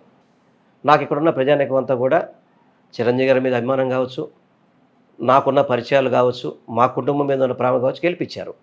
గెలిపించిన తర్వాత చివరి క్షణం వరకు కూడా నేను చిరంజీవి గారితో పాటే జర్నీ చేశాను, చిరంజీవి గారితో పాటే ఉన్నాను. ఆయన కష్టాలు ఉన్నప్పుడు ఉన్నాను, ఆయన మంచిగా ఉన్నప్పుడు ఉన్నాను నేను ఆయనతో పాటు. కానీ 2014 ఎన్నికలప్పుడు కాంగ్రెస్ పార్టీ అనేది ఆంధ్ర రాష్ట్రంలో తుడిచిపెట్టుకుపోయింది పూర్తిగా. దాన్ని నమ్ముకుంటే మనందరం కూడా ఇబ్బంది పడే పరిస్థితి ఎవరైనా కానీ. అటువంటిప్పుడు వేరే పార్టీ వైపు చూడాల్సిన అవసరం ఉంది. చూసినప్పుడు నేను బీజేపీ పార్టీలో జాయిన్ అయ్యాను. అదేవిధంగా జనసేన అప్పుడు పోటీలో లేదు. అదేవిధంగా చంద్రబాబు నాయుడు దగ్గరికి నేను వెళ్ళే అవకాశం లేదు, బీజేపీలో జాయిన్ అయ్యాను. ఎందుకు అవకాశం లేదంటే నేను ఆల్మోస్ట్ పీఆర్పీ నుంచి కాంగ్రెస్ పార్టీలోకి వచ్చాం. అప్పటి వరకు ముందు రోజు వరకు ఆయనతో వాదన పెట్టుకున్న వ్యక్తులు మనం. ఎందుకులేని బీజేపీ టికెట్ తీసుకున్నాం. టికెట్ తీసుకున్న తర్వాత బీజేపీ పెద్దల కోరిక మేరకు ఆఖరి రోజు, ఇంకా ఆఖరి 2 రోజులు ఉండగా ప్రచారం, పవన్ కళ్యాణ్ గారు గుడివాడ మన కైక్లూరు పర్యటనకి వస్తున్నారు, మీరు కూడా కలిస్తే బాగుంటుందని చెప్తే నేను అప్పుడు అదే హెలికాప్టర్లో నన్ను విజయవాడ నుంచి హెలికాప్టర్ తీసుకెళ్లారు వాళ్ళు, తెలుసు. ఇక్కడి నుంచి హెలికాప్టర్ తీసుకెళ్ళి పవన్ కళ్యాణ్ గారు కలిపారు. ఆయన ఒక వీడియో తీశారు. అంతవరకే నాకు పరిచయం ఆయనతో. అంతకు ముందు కలవలేదు ఆయనతో, ఆ తర్వాత కలిసిన పరిస్థితి లేదు. ఆయన అయితే నాకు వీడియోలో గెలిపించమని చెప్పించారు.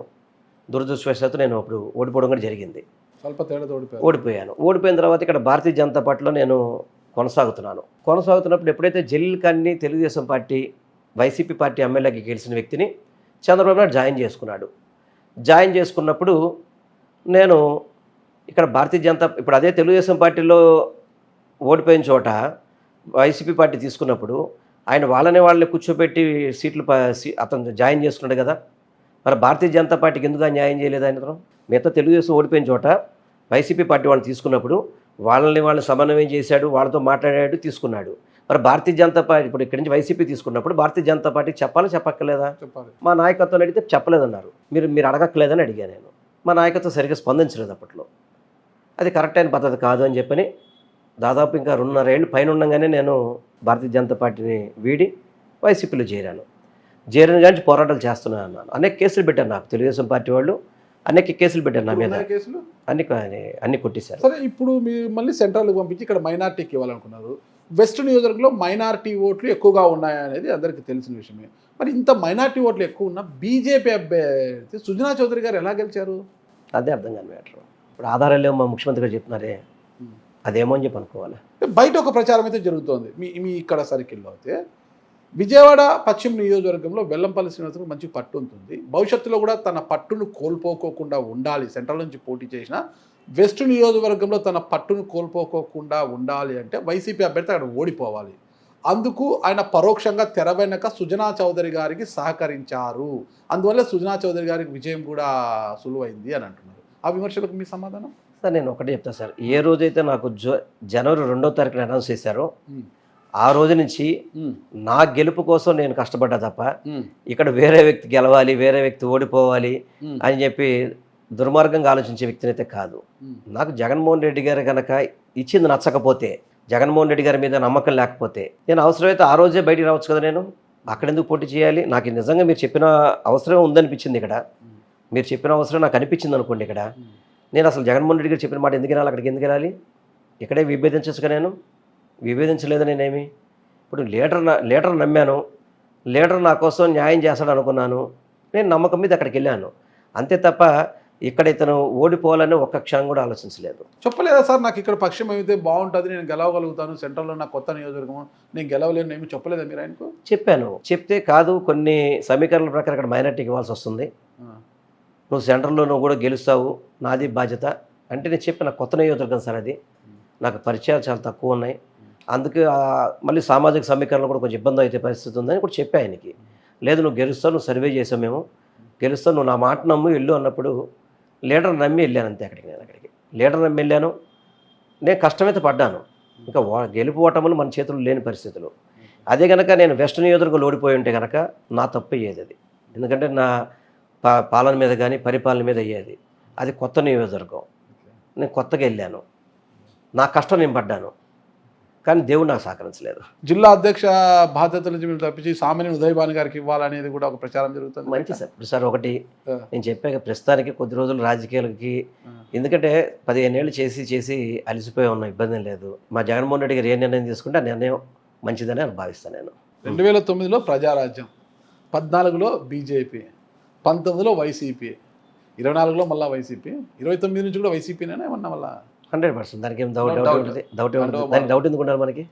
ప్రమాణం చేయగలరా? ఎందుకు చేయాలి ప్రమాణాలు? అంతేనా? ఎందుకు చేయాలి ప్రమాణాలు అంటారు? ఇప్పుడు ప్రధాని అమ్మవారిని పూజిస్తారు, అమ్మవారి ప్రమాణంగా చెప్తాను తప్పు చేయలేదన్నారు కదా, అమ్మవారి సాక్షిగా 2029లో జగన్ గారు వెంటనే నేను ఉంటానని గట్టిగా చెప్పగలరా? సార్ ఒకటి వాస్తవం, నేను కంటికి దెబ్బ తగిలినప్పుడు పవన్ కళ్యాణ్ లాంటి వ్యక్తి నన్ను కించపరిచినప్పుడు దానికి నేను ఇప్పుడు ఆధారం చూపెడతానికి ఈ రోజు చూపెట్టలేను. కన్ను దెబ్బ తగ్గిపోయిన తర్వాత దెబ్బ తగిలిందంటే చూపెట్టలేను కాబట్టి ప్రమాణ స్వీకారం చేసాం. అదే రేపు మీరు 2029 తర్వాత వచ్చి మాట్లాడండి, అప్పుడు చూద్దాం, దానికి నష్టం ఉంది మీకు. ఆ రోజే మీకు సమాధానం చెప్తా. ఆ రోజు మీకు మంత్రిగా ఉన్నప్పుడు వెల్లంపల్లి శ్రీనివాస్ గారు అంటే ఒక మర్రి చెట్టులా మారిపోయారు. చుట్టూ ఏ మొక్కను కూడా మొలవనీయకుండా చేశారు, ఏ ఒక్కరిని ఎదగనీయకుండా చేశారు. అందుకే ఈరోజు దాని ప్రతిఫలంగానే ఈ ఓటమి కూడా అనేవారు కూడా లేకపోలేదు. నేను వెస్ట్ నియోజకవర్గంలో ఉన్నాను, మీరు చూసుకోండి. రాష్ట్రంలో ఇవ్వలేనన్ని నామినేట్ పోస్టులను తెచ్చుకోగలిగాను. మర్రి చెట్టుగా ఉంటే వేరే వ్యక్తిని ఎవరిని ఎదగనివ్వరు. అంటే పవర్ లైన్ కార్పొరేషన్, కార్పొరేషన్ కాదు, మేయర్, నగర మేయర్ ఎక్కడ తీసుకొచ్చారు? నగర మేయర్ ఓసీ జనరల్ అయితే బండి పుణ్యశీల తొలి నుంచి ఆమెను తప్పించి రాయన భాగలక్ష్మి, బీసీకి సమాజం చెందిన రాయన భాగలక్ష్మి తెచ్చి కూర్చోబెట్టారు. ఇక్కడ బండి పుణ్యశీలాన్ని అణిచివేయడమే మీ లక్ష్యం అనేది కూడా అప్పుడు ప్రచారం జరిగింది. సార్ ఒక నిమిషం సార్, మీరు ఒక దాంట్లోంచి మళ్ళీ ఇంకో దాంట్లోకి వెళ్ళిపోతారు. ఫస్ట్ మీరు అడిగిన దానికి మర్రి చెట్టు గురించి చెప్పాలి, సమాధానం చెప్పాలి కదా. రాయన భాగ్యలక్ష్మి గారు ఇప్పుడు 3 నియోజకవర్గాలు ఉన్నాయి, మా నియోజకవర్గం మేయర్ తీసుకోవాల్సిన పని లేదుగా, మరి మేము ఎందుకు తీసుకున్నాం? అంటే మర్రి చెట్టు అయితే మరి మేయర్ అయితే నాకంటే పెద్ద చెట్టు అవుతారు వాళ్ళు. ఓకే. ఆ రోజు ఎమ్మెల్యేగా ఈరోజు మరి మేయర్ కూడా ఈరోజు నాకంటే పెద్ద పొజిషన్ ఉంటారు కదా. దుర్గగుడి చైర్మన్ మేమే తీసుకున్నాం కదా. దాంట్లో సార్ డమ్మీ చైర్మన్ కాదు, పక్కన పెట్టండి, వేరే డమ్మీ చైర్మన్ అనేది. తర్వాత విశ్వభామన కార్పొరేషను, మా జైన్ కార్పొరేషను, మైనార్టీ కార్పొరేషను, అనేక రకాలుగా కార్పొరేషన్ చైర్మన్లు అన్నీ కూడా నేను తీసుకోగలిగాను. అంటే మీరు అడిగిన దాంట్లో తప్పు అనేదానికి ఇది ఒక ఎగ్జాంపుల్. ఎవరు కూడా ఇన్ని చైర్మన్లు తీసుకున్న పరిస్థితి ఏ నియోజకవర్గంలో కూడా లేదు. ఈ చైర్మన్లలో ఏ ఒక్కరికైనా వాళ్ళు ప్రయోజనం కలిగించారా, సహాయపడ్డారా, ఏమైనా చేయగలిగారు? ఒక్కటి చెప్పండి, మీరు ఒక్కటి చెప్పండి సార్. ఇప్పుడు జైన్ కార్పొరేషన్ ఉంది. జైన్ కార్పొరేషన్లో మా మనోజ్ కోటార్ అనే అతను జైన్కి సంబంధించి అనేక సర్టిఫికెట్ ఇష్యూస్లో అతను చొరవ తీసుకోవడం వల్ల వాళ్ళందరూ మైనార్టీ కింద రావడం జరిగింది. మైనార్టీలో ఆల్రెడీ ఉంది, గతంలో ఉండేది, కానీ సరిగ్గా వీళ్ళకి మైనార్టీ సర్టిఫికెట్ లేకపోవడం చాలా నష్టపోతున్నారు. ఇతను కార్పొరేషన్ చైర్మన్ అవ్వబట్టి ఇక్కడున్న జైన్స్ అందరికీ కూడా మైనార్టీ సర్టిఫికేట్ తీసుకొచ్చి అనేక రకాలుగా ప్రభుత్వ సహకారాలు అందించాడు. మైనార్టీ కార్పొరేషన్ ద్వారా, ఫైనాన్స్ కార్పొరేషన్ ద్వారా అనేక మందికి లోన్స్ కావచ్చు, మైనార్టీ ఇష్యూస్లు బోర్డు చేశారు. లాభం లేకుండా ఎవరికి లేదు సార్. అందరికీ కూడా మేలు చేసేదానికి అనేక చైర్మన్లు ఇక్కడ రావడం జరిగింది. అది నేను గర్వంగా కూడా చెప్పుకుంటాను. గర్వంగా చెప్పుకోగలుగుతా అంటే మీరు మర్రి చెట్టుది తప్పు అనేదానికి నేను ఇవన్నీ కూడా ఎగ్జాంపుల్ చెప్తాను. మరి ఎందుకు తొలి నుంచి కూడా బండి పుణ్యశీల పేరే మేయర్గా ఉండింది? జగన్మోహన్ రెడ్డి గారు కూడా ఆమెకు ప్రామిస్ చేశారనేదే ప్రచారము. ఆమె మేయర్ అభ్యర్థిగానే ఎన్నికల కార్పొరేటర్గా బరిలోకి దిగారు. చివరి నిమిషంలో అంటే ఓసీ ఉమెన్ అయితే మీరు రాయన భాగ్యలక్ష్మిని ఎందుకు తీసుకొచ్చారు? ఒక బీసీ సమాజ వర్గానికి చెందిన రాయన భాగ్యలక్ష్మికి ఎందుకు తెచ్చారు? ఎందుకు బండి పుణ్యశీలను పక్కన పెట్టించారు? సార్ ఒకటి సార్, పుణ్యశీల అనే ఆమె ఫస్ట్ నుంచి ఫ్లోర్ లీడర్గా పనిచేసింది, పార్టీకి సిన్సియర్గా పనిచేశారు, దాంట్లో ఎటువంటి డౌట్ లేదు.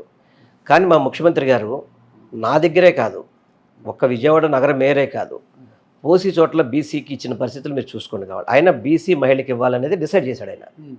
ఆయన చేశారా? మీరు ఆయన ముఖ్యమంత్రి గారు బీసీ మేయర్ చేయాలి, బీసీ మహిళకి ఇవ్వాలి అనేది డిసైడ్ చేశారు. అది ఇప్పుడు మీరు ఒక్కటి ఎన్ని కార్పొరేషన్లు తీసుకున్నారని, మేయర్ నాకన్నా పెద్ద కదా, రాయన భాగ్యలక్ష్మి గారు నాకన్నా పైన కదా అన్నారనట. మీకైనా ఎవరైనా పైన ఉండడాన్ని మీరు జీర్ణించుకోలేకే, సహించలేకే కార్పొరేషన్లు ఏదేముంది అడుగు పోయి కుర్చీ చేసుకొని కూర్చోవడమే. కానీ మేయర్ అనేది మంచి పదవి కాబట్టి బండి పుణ్యశీలను పై స్థాయిలో కూర్చోబెట్టడం ఇష్టం లేకనే రాయన భాగ్యలక్ష్మి అయితే ఏమీ తెలియదు ఆమెకు, బండి పుణ్యశీలకు కొద్దిగా వాయిస్ ఉంది కాబట్టి మీకన్నా హై స్థాయిలోకి వెళ్ళిపోతుంది, ఎప్పటికైనా మీకు థ్రెటన్గా అవుతుంది. రాయన భాగ్యలక్ష్మి అయితే డమ్మీగా కూర్చోబెట్టచ్చు అనేసి మీరు తెచ్చుకున్నారని ప్రధానమైన ఆరోపణ. అంటే మీరు రాయన భాగ్యలక్ష్మి గారిని అవమానిస్తున్నారు. నేను అవమానించడం లేదు, అవమానిస్తున్నారు. మీరు అనుకుంటే నేను ఏం చేయలేను. మీరు అనుకుంటే కుదరదు సిస్టర్, మిమ్మల్ని నేను అవమానించలేదు సిస్టర్. ఒకటి గమనించి ఆమె మౌనంగా ఉంటుంది, ఆమెను కుర్చీలో కూర్చోబెడతాం అనేది చాలా మీరు విత్డ్రా చేసుకోవాలి. ఆ విషయంలో ఆ మాట విత్డ్రా చేస్తే నేను మాడతా. ఓకే, మీరు చెప్పండి. ఒక బీసీ మహిళని, నేను బీసీ మహిళని అవమానించలేదు, ఓసీ మహిళగా ఉన్న రాయన భాగ్యలక్ష్మి గారిని మాట విత్డ్రా చేయండి. ఆమె డమ్మీగా కూర్చుంటుంది,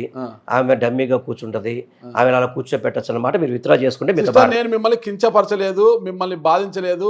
మీరు నిజంగా నా వాయిస్ తో బాధపడితే నేను క్షమాపణ కోరుతున్నా ఇంటర్వ్యూలో. చెప్పండి, ఓకేనా? రైట్, చెప్పండి. ఇప్పుడు ముఖ్యమంత్రి గారు గెలిచిన వెంటనే మరుసటి రోజు మేము వెళితే బీసీ మహిళను చూడండి శ్రీనివాస్ అన్నాడు ఆయన. ఓకే, బీసీ మహిళను చూడమని చెప్పన్నాడు ఆయన. అన్న తర్వాత వాళ్ళు ఆల్రెడీ ఆయన ఎక్కడ బీసీని పెట్టాలి, ఎక్కడ ఎస్సీలు పెట్టాలి అనేది డిసైడ్ చేసుకున్నారు. అప్పుడు అన్ని ఎలక్షన్స్ ఒకే జరిగినాయి. మీకు ఒక విజయవాడలోనే కాదు, ఐ థింక్ మచిలీపట్నం కూడా ఓసీ అయితే బీసీని పెట్టినట్టుకున్నారు. అలా చాలా చోట్ల పెట్టారు ఆయన. చాలా చోట్ల ఎమ్మెల్యేలు వాళ్ళకి ఎవరైతే భవిష్యత్తులో మార్పులు జగన్ గారు. సార్ ఒక మాట సార్, నేను చెప్పేది రిజర్వేషన్ ప్రకారం కాకుండా ఓసీ వచ్చిన చోట్ల బీసీ పెట్టిన రిజల్ట్ చాలా ఉన్నాయి. ఆయన ఒక రిజర్వేషన్ ప్రకారమే ఇవ్వలేదు. ఓసీ చోట్ల కూడా బీసీలని ఎస్సీలని పెట్టిన స్థానాలు చాలా ఉన్నాయి. దాంట్లో విజయవాడ నగర మేయర్ కూడా ఒకటి. ఆయన డిసైడ్ చేశారు ఇక్కడ బీసీకి ఇవ్వాలి అని చెప్పి డిసైడ్ చేశారు. అప్పుడు పేరులో నేను కూడా అప్పుడు బీసీలు అయితే నగరాలు అయితే నాకు ఇక్కడ మా కాన్స్టిట్యూన్సీలు ఎక్కువ ఉన్నారు, మాకు నగరాలకు అవకాశం అని చెప్పి అడిగాను నేను. బీసీ అయితే ఓసీ అనుకో ఆయన చెప్పి, ఇప్పుడు ముఖ్యమంత్రి గారే ఆఖరికి నిర్ణయం తీసుకునేది ఎవరు? నేను తీసుకుంటారా ఏంటి? మేము మా సలహా చెప్పగలుగుతాం, ఏదంటే సలహా కాదు, మా రిక్వెస్ట్ అడుగుతాం ఆయన్ని. దాంట్లో ఆయన బీసీ అన్నప్పుడు మా నగరాల సమాజ వర్గానికైతే మాకు ఇక్కడ నగరాలు పెద్ద ఎత్తున ఉన్నారు, కాన్స్టిట్యున్సీకి ఉపయోగపడుద్దని అనగానే ఓకే గో హెడ్ అన్నాడు ఆయన. అంతే తప్ప ఓసీ చోట బీసీ పెట్టమని నేను అడగల. ఆయన బీసీ చెప్పాడు కాబట్టి బీసీలో చాయిస్ వచ్చింది నాకు. ఆయన మల్లాది విష్ణు వేరే పేరు కూడా ఆయన కూడా సజెస్ట్ చేశాడు బీసీలో. చేసినప్పుడు నేను అడిగిన దానికి సరే సీను అడిగాడు కదా అని చెప్పి ఉద్దేశంతో ఇమ్మన్నారు తప్ప వేరే దాంట్లో పుణ్యశీల అనేది నా సిస్టర్, నా సోదర సమానురాలు, గుర్తుపెట్టుకోండి. ఆమెను తొక్కాలి ఎక్కాలి అనేది ఆలోచన నాకేం లేదు. నా చెల్లి లాంటిది అమ్మాయి. ఆ తర్వాత నేనే కదా ఆమె తీసుకెళ్ళి ఏపీఐడిసి ఇచ్చింది, తీసుకెళ్ళి సీఎం గారికి తీసుకెళ్ళి దాన్ని తీసుకెళ్ళి ఏపీఐడిసి చైర్మన్ కూడా ఇప్పించే కదా. అప్పుడు నాకు కూడా ఏపీఐడిసిలో కొన్ని పనులు వెంటనే ఆమె చేసి పెట్టేది నాకు. అటువంటిది ఏం లేదు. ఆమె తొక్కాలి ఈమె తీసుకెళ్ళాలనే ఆలోచన మాత్రం మీ భావం తప్పనేది మాత్రం నేను మీకు చెప్తాను. ఇండస్ట్రియల్ డెవలప్మెంట్ కార్పొరేషన్ పదవి రావడంలో మీ పాత్ర అయితే ఉంది అంటారు. నేను తీసుకెళ్ళి కదా వాళ్ళ ఫ్యామిలీని తీసుకెళ్ళి ముఖ్యమంత్రి గారు చెప్పి ఆల్రెడీ అన్న పాప మన చెల్లమ్మ ఈ విధంగా మేయర్ ఎక్స్పెక్ట్ చేసింది, మీరు బీసీ సమాజంలో పోయిందంటే సీను ఆ అమ్మాయికి వేరే కూడా ఇద్దామన్నారు, తీసుకెళ్ళి పుణ్యశ్రీ గారు మీరు ఏమైనా బాధపడుతుంటే దాన్ని పక్కన పెట్టేయండి. మీకు పోస్ట్ రావడంటే ఇండస్ట్రియల్ డెవలప్మెంట్ కార్పొరేషన్ పదవి రావడంలో మీ అన్న వెల్లంపల్లి శ్రీనివాస్ గారు చాలా కృషి చేశారు. మాట అదే మళ్ళీ మీరు కూడా నేను కూడా చేయడంలో సహకరించాను తప్ప కృషి చేశారు సహకరించారని చెప్తున్నా నేను. కృషి చేశారు అది గమనించండి. మీరు నాకు తెలిసి మీరు ఏదో గతంలో బాధపడినట్టున్నారు, మీకు మేయర్ పదవి రాకుండా అన్న చేశారు. మీ ఇంటర్వ్యూలో కూడా ఆమె ఇబ్బంది పెట్టా చూసాను నేను. అది కూడా అదే ఆ అన్ననే మీకు ఆ పదవి రావడానికి కూడా కృషి చేశారు, ఆయన కూడా సహకరించారు. ఇది గమనించండి బండి పుణ్యశీల గారు. ఓకేనా, అది చెప్పానంటే ఎందుకంటే ఆమెకు బాధ ఉన్నట్టుంది, నా ఇంటర్వ్యూలో నేను చూశాను కాబట్టి అందుకే నేను క్లారిటీ ఇస్తున్నాను ఆమె. ఓకేనా, ఇంకా ఈ విషయాలు మనం పక్కన పెట్టేసి సరే, ఇంకా వాళ్ళది పక్కన పెట్టేసి మనం అమ్మవారి గుడిలో వెండి సింహాలు మాయమైపోయినాయి అనేసి పెద్ద గగ్గోలు జరిగింది అన్నప్పుడు. వెండి సింహాల దొంగ అది ఇది అనేసి గతంలో జనసేనలో ఉన్న పోతిన వెంకట మహేష్ గారు మీ మీద చాలా విమర్శలు చేశారు. పొద్దున్న లేస్తే మీ పైన విమర్శలు చేయడమే అన్నట్టుగా సాగింది అప్పుడు అంతా కూడా. ఏమైనా ఆ సింహాలు ఇంతకీ దొరికినాయి తర్వాత మళ్ళీ ఓకే ఎక్కడికి పోయాయంట, ఇంతకీ ఎవరు తీసుకెళ్లారంట? దొంగలు పట్టుకున్నారు. అది కోవిడ్ టైము. కోవిడ్ టైంలో రథం ఓపెన్ ప్లేస్లో ఉండేది అప్పట్లో. అది జనరల్గా అప్పటి వరకు రథం మామూలుగా అలా ఉంటే ఎవరు వచ్చినోళ్ళు కాదు, ఏం లేదు. కోవిడ్ టైం కాబట్టి జనాభా ఉన్నప్పుడు ఏమి జరిగేది కాదు.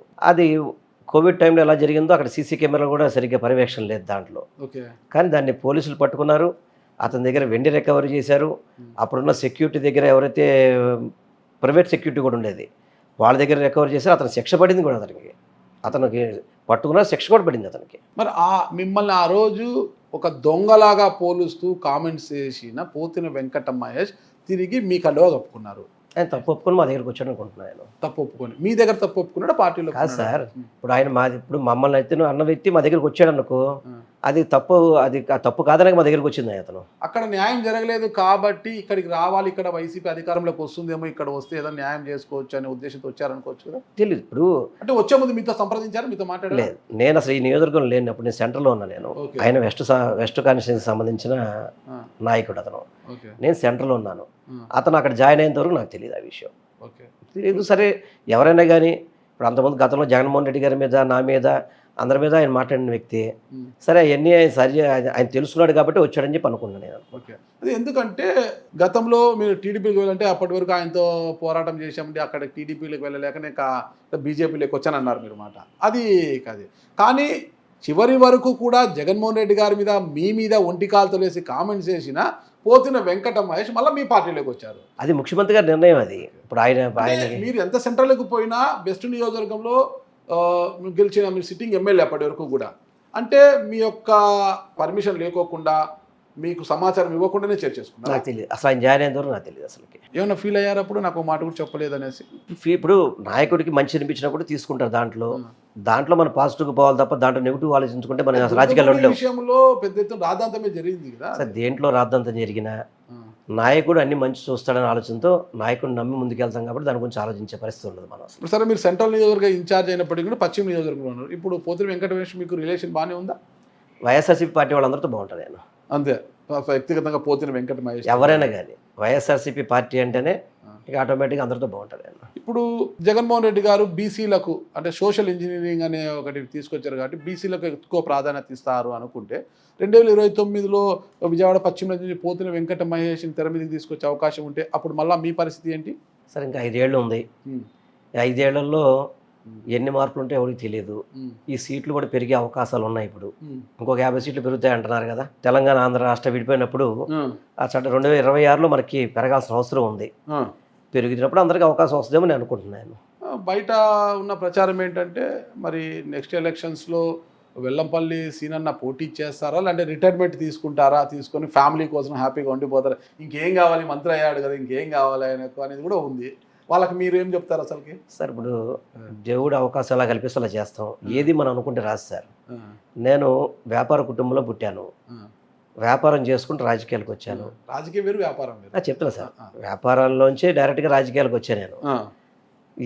అది వదిలినప్పుడు దానికి బాధపడలేదు, వాళ్ళు ఓడిపోయినప్పుడు బాధపడే పరిస్థితి లేదు. దేవుడు అవకాశం ఎలా కల్పిస్తే అలా ముందుకు వెళ్తాం. దాని గురించి మనం ఎక్కువగా ఆలోచించుకునే వ్యక్తిని అయితే కాదు నేను దాని గురించి, ఏ దాని గురించి కూడా. ఓకే, రాజకీయాలు అయితే కొనసాగుతారు, రిటైర్మెంట్ ఇప్పుడే ప్రకటించారు, కొనసాగిస్తారా? రిటైర్మెంట్ ప్రకటించాల్సిన అవసరం లేదనుకుంటున్నా. ఇంకా వయసు దండిగా ఉంది కాబట్టి.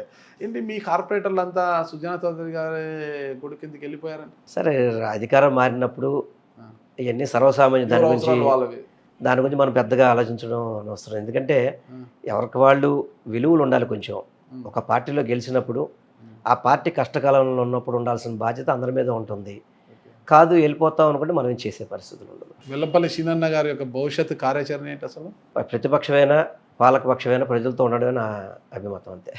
ఒక్కటండి ఫైనల్గా అడుగుతాను, దేవాదాయ శాఖ మంత్రిగా పనిచేసిన ఏ ఒక్కరు కూడా మళ్ళీ ఎలక్షన్లో గెలిచిన దాఖలా నాకున్న నాలెడ్జ్లో, మరి గెలిచారేమో నాకు తెలియదు, నాకున్న నాలెడ్జ్లో చెప్తున్నాను. కానీ ఆ శాఖ మీకు ఇచ్చినప్పుడు అనిపించలేదా నెక్స్ట్ ఏంటి నా పరిస్థితి అనేసి? మీకు ఇచ్చారు, మిమ్మల్ని తీసి కొట్టు సత్యనారాయణ ఆయన ఓడిపోయారు, మీరు ఓడిపోయారు, అందరూ ఓడిపోయారు కదా, అనిపించలేదు అప్పుడు? అంటే నేను ఒకటి సార్, దేవుడిని నమ్ముకున్న వ్యక్తిని, దేవాదాయ శాఖలో దేవుడు తప్పు చేయకపోతే పర్లేదు అనుకున్న వ్యక్తిని కాబట్టి మీరు ఎగ్జాంపుల్ అసలు ఇదంటే నేను ఒక్కడిని ఓడిపోతే కనుక నేను తప్పకుండా వీటన్నింటిని మీరు చెప్పిన దానింటికి నేను ఏకీభవించేవాడిని. 164 మంది ఓడిపోయారు. అదేవిధంగా మీరు తెలంగాణ, మీరు హైదరాబాద్ దగ్గర మీరు ఉండేది, తెలంగాణలో ఇంతకుముందు ఎండోమెంట్ మినిస్టర్ ఎవరు పనిచేశారు? ఇంద్రకరణ్ రెడ్డి. ఓకే, రెండోసారి గెలిచాడు అతను, రెండోసారి కూడా దేవాదాయ శాఖ మంత్రి అయ్యాడు అతను. చాలా ఎగ్జాంపుల్, మీకు అంతకంటే ఎగ్జాంపుల్ అక్కలేదు, లేటెస్ట్ది. గతంలో ఏపీ ఏముంది, ఇద్దరు కలిసి ఉన్నాం కదా సార్. ఇది అంటే మీరు ఇప్పుడు విడిపోయిన తర్వాత రాష్ట్రం వచ్చి 3 సార్లు ఎలక్షన్ జరిగింది, ఉమ్మడి ఆంధ్రప్రదేశ్లో చెప్తున్నాను. ఐ థింక్ నాకు తెలిసి దామచర్ల ఆంజనేయులు ఆయన కూడా ఎండోమెంట్ మినిస్టర్ చేశాడు అనుకుంటున్నా. ఆయన కూడా తర్వాత వచ్చాడు. అంటే నేను కూడా మీలాంటి వాళ్ళు ఇలా బాగా ప్రశ్నిస్తుంటే కొంచెం ఎంక్వైరీ చేశాను. చేస్తే అటువంటి సంస్కృతి అయితే లేదనేది మాత్రం తెలిసింది, ఏం లేదు. అదే కనుక నేను 164 మంది గెలిచి 11 మంది వైసీపీలో ఓడిపోయి నేను దాంట్లో ఉండుంటే కనుక మీరు చెప్పిన దానికి ఒప్పుకునేవాడిని. ఇప్పుడైతే హ్యాపీగా 164 మందిలో నేనున్నా, లేవా 11 మంది విజయంలో నేను లేనని అనుకోలేదు. 164 మందిలో నేనున్నాను సంతోషపడుతున్నారు, సంతోషపడట్లా. ఇవేమి కరెక్ట్ కాదనేది నేను భావిస్తున్నాను, అంతే. ఇవి కరెక్ట్ కాదని, మీ ఆరోపణలు కరెక్ట్ కాదని నేను భావిస్తున్నాను, అంతే. అంటే మీరు ఏదైతే ఆరోపణలు కాదు, మీరు ఏదైతే దేవాదాయ శాఖ మంత్రిగా చేసిన వాడికి నెక్స్ట్ ఫ్యూచర్ లేదంటున్నారే, అవన్నీ కరెక్ట్ కాదని చెప్తున్నది.